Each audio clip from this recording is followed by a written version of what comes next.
We're going to go through a lot of information today, and ultimately and admittedly, we did not provide you with every single document that we were sent from the Attorney General's office on the slides. Had we done that, this presentation would have been several hundred pages long and taken several hours. In your binders, you will see, but not on the slides here, a condensed timeline that was prepared for you. If you want to pull that out and follow along while we're going through the actual documents itself, you're more than welcome to do that.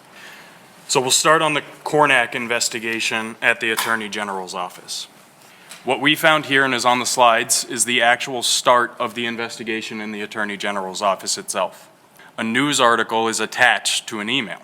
In short, this news article alleges that Tracy Cornack had taken advantage of her ward, and it alleges that she was her guardian at the time, and there was a whistleblower at the facility by the name of Joe LeBlanc, who was the former administrator for Heather Hills, that the article alleges provided them all of this information, including even more from a former attorney at Heather Hills. The first email sent states, "Hi Dave, notwithstanding that we've not received a complaint, the AG wants to know if this billing issue is something we would investigate." My assumption that that redaction right there should say that I am conflicted out of this case. That is what that should say. That email right there, unredacted, is what this committee needs. Because a conflict is immediately established. It's not an interpretation. And that email should say, I have a personal relationship with Ms. Cornack, and I need to be, my word, firewalled out. That's what it should say. I want to know what it says in it. On the bottom right, Lori Bates, an investigator in the financial crimes section, a supervisory special agent, it says, who is paid for and works directly for the Michigan Department of Attorney General. The next day, on July 14th, the Attorney General's office opens an official criminal complaint for investigation of this file, the file regarding Tracy Cornack in the village of Heather Hills. That Heather Hills will cooperate with an investigation. Cornack stated Heather Hills provided her with her tax ID number for the use on their invoices. The Attorney General's office had former attorney Mark Kidder's letter in their possession that directly contradicts that statement there. From what we could tell, they never reached out to State Farm to confirm that allegation though. However, upon our review of the file, we never saw any correspondence between the Attorney General's office and Best Care Nursing to confirm this fact.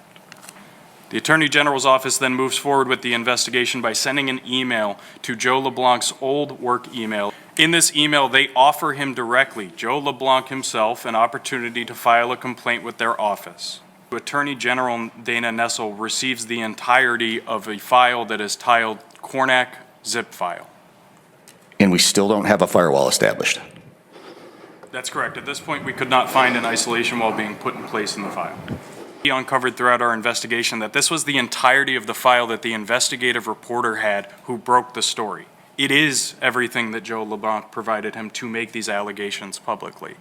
He attached a sign-in log, a visitor sign-in log from the Heather Hills facility that was provided to him by the whistleblower. That there were discrepancies in that log between months that Cornack's daughter actually signed in and showed up for providing services versus months that Cornack submitted bills claiming that services were provided for. Lori Bates sends an email outlining and summarizing some of the case as a DIFS update. DIFS stands for the Financial Crimes Unit at the Attorney General's office, is our understanding. She states an exec from the facility was claiming that Cornack used the facility's tax ID number and FEIN to submit a claim to State Farm. She then states at the bottom of that email, so if DIFS wants our office to pursue something, it can be added to the pile of cases. Lori Bates then states, the plot thickens on the Cornack complaint. This is because they received an online complaint in the healthcare fraud department, an online complaint submitted by Joe LeBlanc, the person that the Attorney General's office noted in their file they weren't able to get in contact with. Joe LeBlanc alleged financial exploitation of at least $20,000 against Tracy Cornack's ward. This would be Roselene Burd. We had no clear evidence to indicate that the Attorney General's office attempted to follow up and reach back out to Joe at a personal email, phone number, or address after finding out that he had since resigned. It was 3 days after his online complaint was submitted, the Attorney General's office closed the file.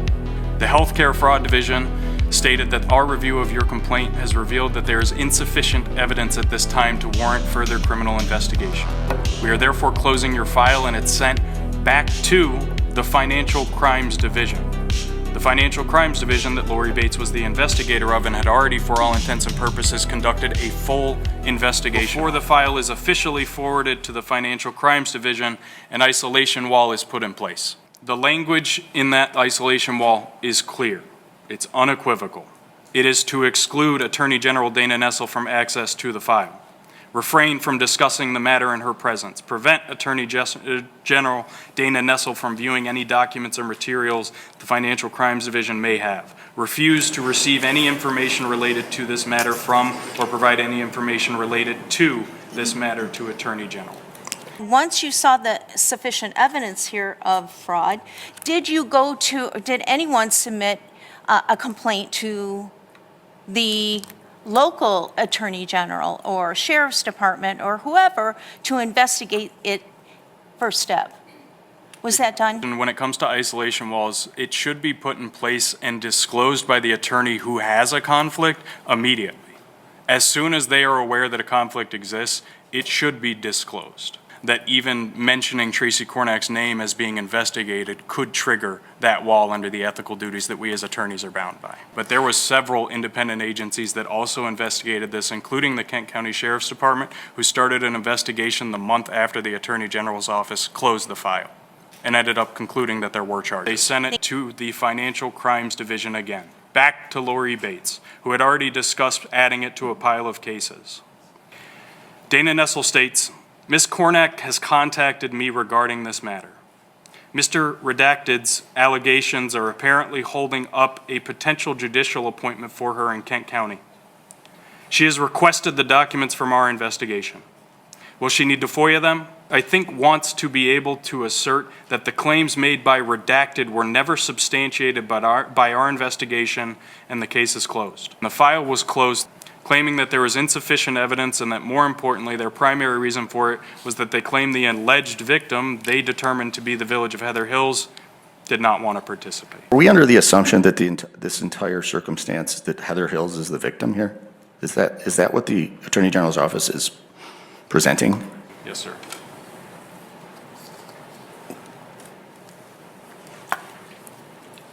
How would Heather Hills be the victim? Roselene Burd is the one who was defrauded. I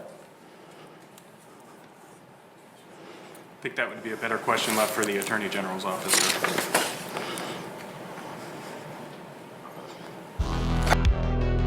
This legislator is asking the correct question. Why is the complainant and Mrs. Burd being ignored by the Attorney General? And why is the Attorney General only representing the corporate entity? In 2023, Assistant Attorney General Scott Teeter represented an Oakland County trust and ignored the complainant, Jeff White, and his deceased father, John Sterling White. Only one of the two co-trustees were charged for conducting a criminal enterprise. Teeter did selective prosecution by representing the corporate entity.